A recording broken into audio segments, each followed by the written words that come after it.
আজকে আমরা জানব উড়িষ্যা কোণারকের সূর্য মন্দিরের ইতিহাস। কেন এই মন্দিরকে ব্ল্যাক প্যাগোডা বলা হয়? এই মন্দিরে কেন কোনো পুজো হয় না? এই মন্দির কি সত্যি অভিশপ্ত? কেন এই মন্দিরের দুয়ার বিগত 120 বছর ধরে বন্ধ আছে? এই মন্দিরে কি কোনো অলৌকিক শক্তি বাস করে? রাতে কি কোনো ভৌতিক শব্দ আজও শোনা যায়? আর এসব জানতে হলে দেখতে হবে আমাদের এই পুরো ভিডিও।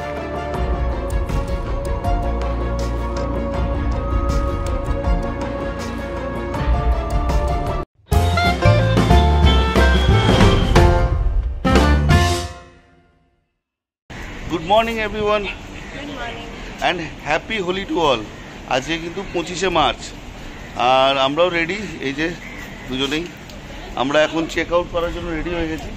আমাদের লাগেজ আমরা নামিয়ে দিয়েছি, ব্রেকফাস্ট করতে যাচ্ছি। ব্রেকফাস্ট করে আমরা গাড়ি নিয়ে বেরিয়ে পড়বো আমাদের বাড়ির উদ্দেশ্যে। আর যেতে যেতে রাস্তায় কী কী পড়ছে চলো দেখা যাচ্ছি। আর তার আগে ব্রেকফাস্টে কি আজকে আছে একবার দেখিয়ে দিই। চাউমিন, পায়েস আছে আজকে, এটা খিচুড়ি, ইডলি, চাটনি,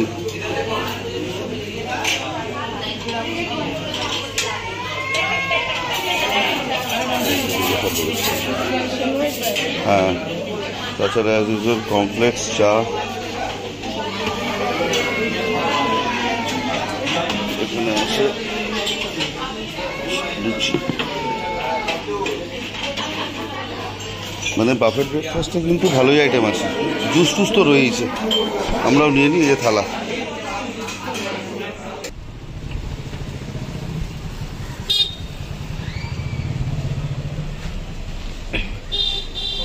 আমাদের ব্রেকফাস্ট ডান। এবার বেরোচ্ছি আমরা এখান থেকে। দুদিন কিভাবে কেটে গেল বুঝতেই পারলাম না।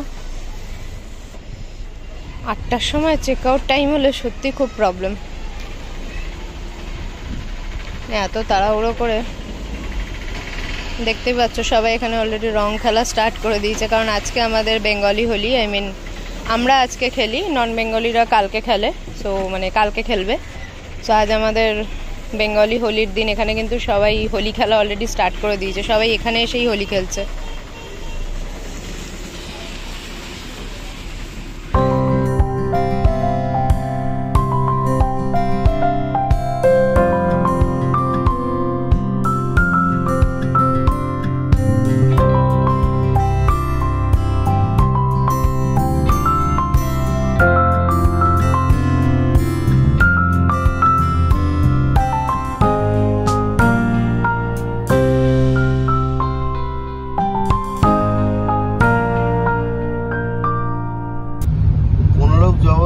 কিন্তু তোমরা রাস্তায় এই জায়গাটা পাবে, এটাকে বলে মোহনা।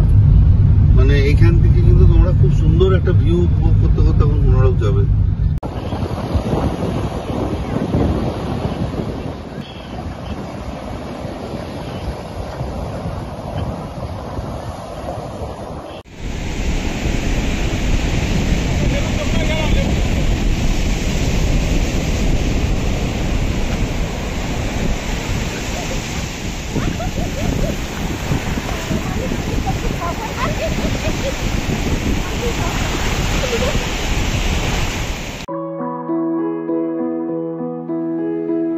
এই সেই চন্দ্রভাগা নদী আর সমুদ্রের মিলনস্থল মোহনা।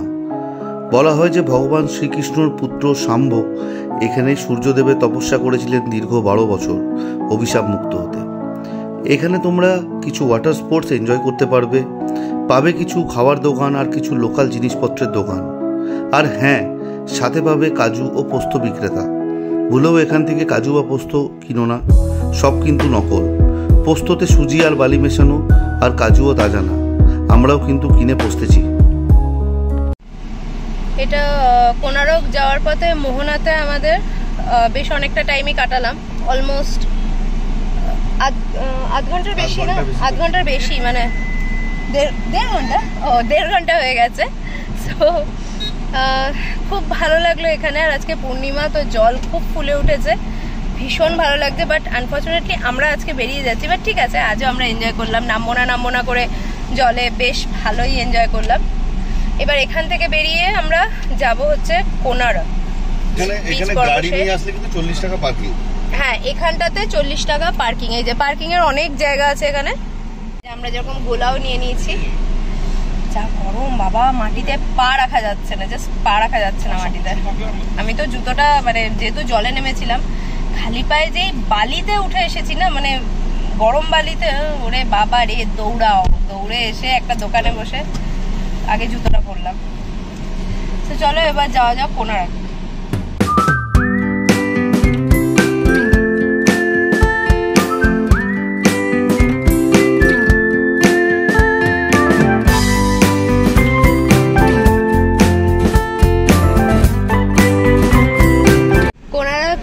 টেম্পলে যাওয়ার জন্য এখানে পাশেই পার্কিংটা রয়েছে, আমরা এখানেই গাড়ি ঢুকিয়ে দিলাম। আর এই হচ্ছে পার্কিং এর স্লিপ, 30 টাকা লাগবে পার্কিং।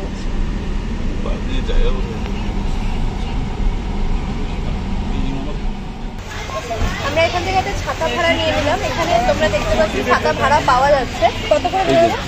ছাতা 50 টাকা করে ভাড়া, আর 200 টাকা হচ্ছে ডিপোজিট। আসলে 200 টাকা ফেরত দিয়ে দেবে, 50 টাকা করে ভাড়াটাই খাই লাগবে। এই যার রোদ ছাতা দরকার, এই টাইমে আসলে ছাতা মাস্ট। আর বেশ বড় ছাতা, একজন মানে একটা নিয়ে দুজনের। এই দেখো সামনেই দেখা যাচ্ছে কোনারকের মন্দির। এখান থেকে হেঁটে যেতে হবে অতটা, মানে এই যে পার্কিং প্লেসটা ছিল, এখান থেকে জাস্ট বেরোলাম আমরা। এবার হেঁটে সামনে সোজা। ছাতা দাও মাথায়।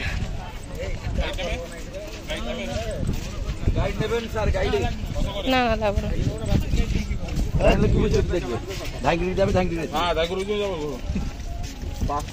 এই যে ইনি হচ্ছেন গাইড, এখান থেকে গাইড নিতে পারো তোমরা। সেটা আমিও জানি, আমি আগের 300 টাকা সেরকম গাইড আছে। বাস্তুশাস্ত্র নিয়মের দিকে সম্বন্ধে বুঝাবো, বাস্তুশাস্ত্র আমাকে নাই কই জানে না। আচ্ছা, যেমন দেখালাম এখানে গাইড আছে, সো তোমরা গাইড ভাড়া করতে পারো যদি তোমাদের ইচ্ছা হয় যে গাইড নিয়ে যাবে সামনে, আরো বেশি জানতে চাও সমস্ত ভেতরের হিস্ট্রি, সো তোমরা গাইড নিতে পারো। আমরা নিলাম না। 500 টাকা হচ্ছে গাইডের চার্জ যদি 4 জন থাকো। যদি 4 জনের বেশি থাকো তাহলে 550, বার্গেনিংও হবে। এটা হলো মিউজিয়াম। এটা কি সূর্য মন্দিরের মিউজিয়াম? এই মন্দির সম্পর্কে বোঝাবে তোমাকে সমস্ত কিছু এই মিউজিয়ামে। আর মন্দিরটা এইদিকে, তোমরা তার আগে মিউজিয়ামটা দেখে, বা এখানে একটা শো হয় দেখতে পাচ্ছি, সেটা দেখতে পারো তোমরা, অবশ্যই পেড।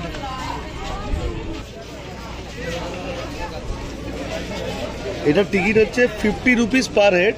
টিকিটটা ভেতর থেকেই কাটতে হবে। আচ্ছা, ভেতরে ঢুকেই কাটতে হবে তো? ওকে, চলো আমরা তাহলে আগে মন্দিরটা দেখে আসি, তারপর এটা যাব। এই জায়গাটার ভেতর দিয়ে ওয়াশরুম আছে, জেন্টস আর লেডিস দুটোই। 10 টাকা করে হচ্ছে টয়লেটের জন্য। এখানে ওয়াশরুম ইউজ করলে 10 টাকা হচ্ছে চার্জ। ভেতরে অনেকটা যেতে হবে ওয়াশরুমে। এদিকে অনেক জিনিসপত্র কেনাকাটির দোকান রয়েছে, যেরকম থাকে বিচের পাশে, ব্যাগ, জুস টুস, ওরকমই দোকান রয়েছে। এই আমরা এখন এন্ট্রি করছি মন্দিরে।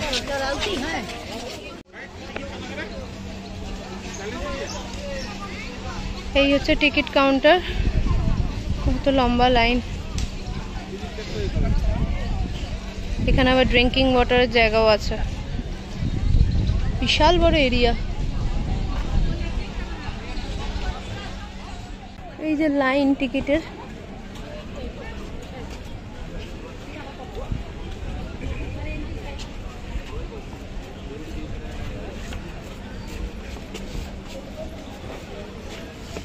ইন্ডিয়ান লোকেদের জন্য হচ্ছে 40, সার্ক কান্ট্রিদের জন্য 40, আর ফরেন সিটিজেন 600 টাকা টিকিট। এখানে 6:30 অবধি কাউন্টার ওপেন থাকে। আর এখানে একটা অ্যাপ আছে। এইদিকে ওইটা মনে হয় নাকি? এখানে কাউন্টারে টিকিট কাটা হচ্ছে। ওটাই, চলো। এখান থেকে তোমরা লাইনে না দাঁড়িয়ে এখানে স্ক্যান করেও কিন্তু টিকিটটা কেটে নিতে পারো। এখানে কোনো লাইনও নেই, কোনো লাইন নেই, কিছু নেই, একদম ফাঁকা। জাস্ট স্ক্যান করো আর ওখান থেকে পে করে দাও, হয়ে যাবে। এই যে খাওয়ার জল এখানে।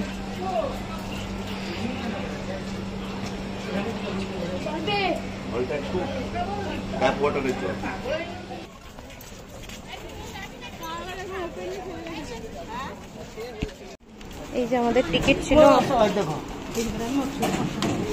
এখান থেকে ঢুকতে হয়, টিকিট ছাড়া কিন্তু কোনোভাবেই ঢোকা পসিবল না। চলো, এই হচ্ছে এন্ট্রি। এইখানে এন্ট্রি গেটেই এরকম দুটো স্ট্রাকচার করা রয়েছে, আর এই হচ্ছে এন্ট্রি গেট।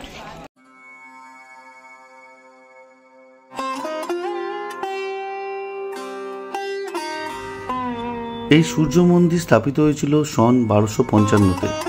রাজা প্রথম নরসিংহদেব এই সূর্য মন্দিরকে প্রতিষ্ঠা করেছিলেন।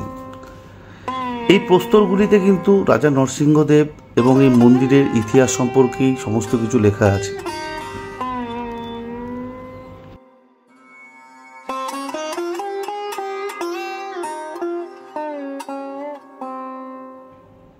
এই মন্দিরের প্রবেশ দরজায় তোমরা দেখতে পাবে কিন্তু সিংহ, হাতি আর মানুষের সংমিশ্রণে তৈরি দুটি মূর্তি।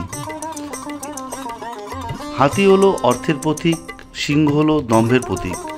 আর বলা হয় দম্ভ আর অর্থ যে মানুষের একসাথে চলে আসে সেই মানুষের পতন কিন্তু নিশ্চিত।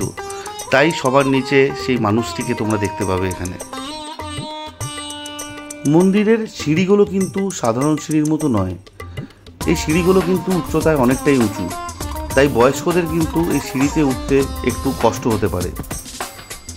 এই সিঁড়িগুলো স্বাভাবিকের থেকে বেশি উঁচু হওয়ার কারণ হচ্ছে একটা সিঁড়ি আর আরেকটা সিঁড়ির মাঝে কিন্তু একটা মোটা আয়রন বেড বা লোহার চাদর লাগানো আছে। তার কারণ এই মন্দিরে কিন্তু ছিল খুব বড় বড় দুখানি চুম্বক, তার মধ্যে একটা চুম্বক ছিল 53 টনের। যাতে এই মন্দিরের ভারসাম্য রক্ষা হয় সেই জন্য কিন্তু প্রত্যেকটা পাথরের মাঝে একটা করে এরকম আয়রন বেড বা লোহার চাদর দেওয়া আছে। সূর্যদেবের মূর্তি কিন্তু এই মন্দিরে কোথাও স্থাপিত ছিল না, সূর্যদেবের মূর্তি কিন্তু শূন্যে ভাসমান ছিল। এই চুম্বক দুটির সাহায্যে মূর্তিকে কিন্তু মন্দিরে ভাসিয়ে রাখা হয়েছিল। সূর্যদেবের রথের আদলে তৈরি কিন্তু এই মন্দির। এই রথে আছে 24টি চাকা, আর এই রথকে টানছে 7টা ঘোড়া।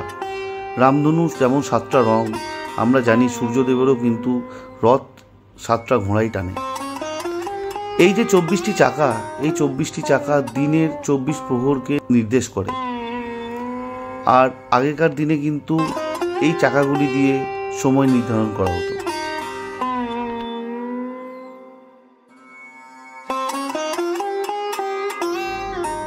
এই মন্দিরে পুজো না হওয়ার পেছনে রয়েছে একজন 12 বছরের বালকের মৃত্যুর করুণ ইতিহাস। এই মন্দিরকে অনেকে অভিশপ্তও মনে করেন। রাজা প্রথম নরসিংহদেব যখন নিজের যুদ্ধ জয়ের পর নিজের রাজ্যে ফিরে আসেন, তখন তিনি তার মায়ের নির্দেশে এই কোণারকে সূর্য মন্দির প্রতিষ্ঠা করার সিদ্ধান্ত নেন। আর তারপরেই তিনি সূর্যনারায়ণ রথ, যিনি এই মন্দিরের প্রধান কারিগর, তাকে সঁপে দেন এই মন্দিরের কাজকর্মের দায়িত্ব।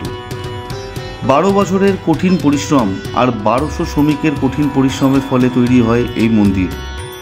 কিন্তু তারপরেই ঘটে সেই ঘটনা, একজন 12 বছরের বালক এই মন্দিরের ছাদ দিকে লাফিয়ে নিজের প্রাণত্যাগ করেন। আর এই বালকটি ছিলেন এই মন্দিরের প্রধান শিল্পী সূর্যনারায়ণ রথের সুপুত্র ধর্মদাস বা ধর্মা। রাজা নরসিংহদেব ঠিক করেন যে এই মন্দিরে তিনি আর পুজো করবেন না। তারপরে বহু যুগ কেটে গেছে, নানান সাম্রাজ্যের আগমন ঘটেছে ভারতে। বলা হয় মুসলমান রাজা কালাপাহাড়, যিনি আদতে কিন্তু একজন হিন্দু, কিন্তু একজন মুসলমান মেয়েকে বিয়ে করার পর তিনি মুসলমান ধর্ম গ্রহণ করেন। সে কিন্তু উড়িষ্যায় প্রচুর মন্দিরের অনেক ক্ষয়ক্ষতি করেন এবং এই কোণারকের মন্দিরেরও প্রচুর ক্ষয়ক্ষতি করেন। এছাড়া পর্তুগিজ নাবিক যারা নিজেদের দিক নির্বাচক যন্ত্র এবং নিজেদের জাহাজের ক্ষয়ক্ষতি বাঁচানোর জন্য এখানকার চুম্বক তুলে নিয়ে যান, তাতে কিন্তু এই মন্দিরের প্রচুর ক্ষয়ক্ষতি হয়। এরপরে কেটে গেছে অনেক যুগ। 1904 সালে লর্ড কার্জন যখন এখানে আসেন, তখন তিনি আবার আবিষ্কার করেন এই মন্দির, কিন্তু তিনি এই মন্দিরের দরজা চিরকালের জন্য বন্ধ করে দেন। কেন বন্ধ করেন সেটাই রহস্য, সেটা কিন্তু এখনও কেউ জানে না। এখনও কিন্তু কেউ এই মন্দিরের দরজা খোলার চেষ্টা করেনি বা করা হচ্ছে না। 1984 সালে এই মন্দিরকে ওয়ার্ল্ড হেরিটেজ প্রপার্টি বলে ঘোষণা করা হয় ইউনেস্কোর তরফ থেকে। আর এই কোণারকের সূর্য মন্দিরকে কিন্তু ইন্ডিয়ার 7th ওয়ান্ডারও বলা হয়। বলা হয় আজও নাকি রাতের বেলায় নানান রকম শব্দ এই মন্দির থেকে শোনা যায়।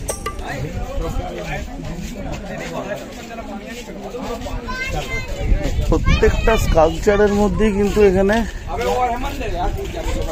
যৌন মিলন বা ওই টাইপের জিনিসের কিছু না কিছু জিনিস রয়েছে প্রত্যেকটা স্কাল্পচারে। আমরা এই জিনিসটাই শুনে এসেছি সবারই কাছ থেকে যে সূর্য মন্দির বা কোণারকের মন্দিরে এই স্কাল্পচারগুলোই এখানে ফুটিয়ে তোলা হয়েছিল, সেটাই এখানে আছে। অনেক জিনিসই নষ্টর দিকে আছে, পাথরগুলো ক্ষয়েছে সময়ের সাথে সাথে, অনেক পাথর ক্ষয়ে গেছে। তার মানে এই যে স্কাল্পচারগুলো এগুলো একদম স্পষ্ট ছিল, সেইগুলো কিন্তু অনেকটাই সময়ের সাথে সাথে ক্ষয়িত হয়ে গেছে। হ্যাঁ, এই দেখো তোমরা এই মূর্তিগুলো বা এইগুলো দেখলেই বুঝতে পারবে এই জিনিসটা কি হচ্ছে বা কি ইঙ্গিত করছে। মানে ব্যাপারটা হচ্ছে আমরা এখন সেক্স এডুকেশনের সম্বন্ধে কথা বলি যে হলে ভালো হয়, এই জ্ঞানটাও দরকার লোকের। এই জিনিসটা কিন্তু আজ থেকে বহু বছর আগে আমাদের দেশে প্রচলিত ছিল, এটা নিয়ে পড়ানো হতো, চর্চাও হতো, তারই কিন্তু নিদর্শন এগুলো। খাবার জল রয়েছে ভেতরে, ফ্রি জল এগুলো। টয়লেট কিন্তু বাইরেই আছে, ভেতরে কোথাও টয়লেট নেই। তো টয়লেট তোমরা কিন্তু করেই এসো, ভেতরে তোমরা কিন্তু টয়লেট পেলে করতে পারবে না।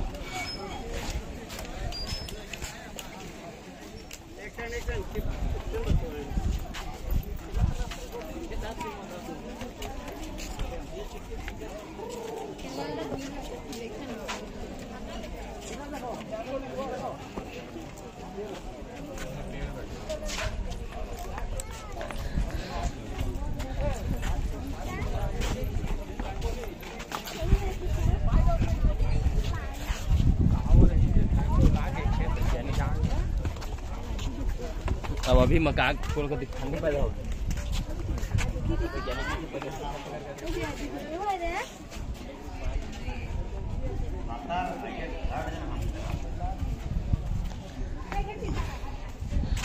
প্রচন্ড রোদের তেজ আজকে, একটু রোদই আছে, বাট খুব একটা কিন্তু কিছু প্রবলেম হচ্ছে না যে বিশাল খুব গরম হাঁপিয়ে যাচ্ছি, অ্যাকচুয়ালি নয়। কিন্তু ছাতা তো আছে অ্যাভেলেবল, ছাতা আছে অ্যাভেলেবল, হ্যাঁ নিয়ে নিলেই হয়ে গেল। প্লাস বিনা ছাতাতে প্রচুর লোক ঘুরছে, কটা লোক আর ছাতা নিয়ে ঘুরছে, বিনা ছাতায় প্রচুর লোক ঘুরছে। এখানে এসে এই টেম্পল ঘুরবে না তাহলে আর কি করলে, একটু গরম সহ্য করে আসতেই হবে।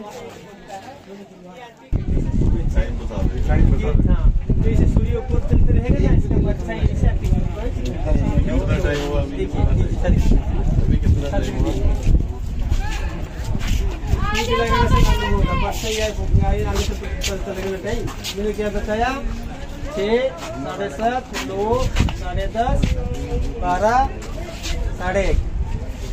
ये देखिए ये 1:30 हुआ, ये 2 हो गया। रुकिए ना, गाड़ी बचाएगा ना हमको। आप फोटो ले रहे थे? ये देखिए डंडा का परछाई देखिए, देखा ना, देखिए किधर, उसको सीधा लीजिए।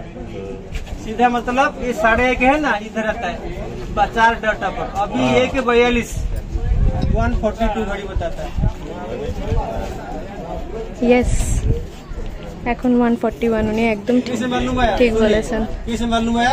सुनिए ना कैसे मालूम है आप, देखिए ये 1:30 है ना, ये जो 4 डॉट है ना, 4 बॉल गोली 3 मिनट 12 मिनट, ये 1:30 प्लस 42। 5 बॉल के ऊपर आएगा 45, 6 बॉल के ऊपर आएगा 48, 3 मिनट। ठीक है, नाइस। गाड़ी 1:42 होता है। इसे सूर्य ऐसे वेस्ट है ना, ये परछाई ऐसे वहाँ तक जाएगा। আমাদের হয়ে গেল ঘোরাফেরা, এবার আমরা বেরোচ্ছি এখান থেকে, দুপুর 2টো বাজে। কারণ এবার বাড়িও ফিরতে হবে, এখন লাঞ্চ করতে হবে, সবকিছু আছে, অনেকটা রাস্তা। আর দেরি করব না এখানে, আমরা আজকে ফিরছি বাড়ি। এখনো প্রচুর যেতে হবে, প্রচুর। তো চলো, দেখা হচ্ছে আবার নেক্সট ভিডিওতে। হ্যাঁ, আর অবশ্যই এক্সপ্লোর উইথ অভিপ্রিয়াকে সাথে রাখবে, সাবস্ক্রাইব, লাইক, কমেন্ট।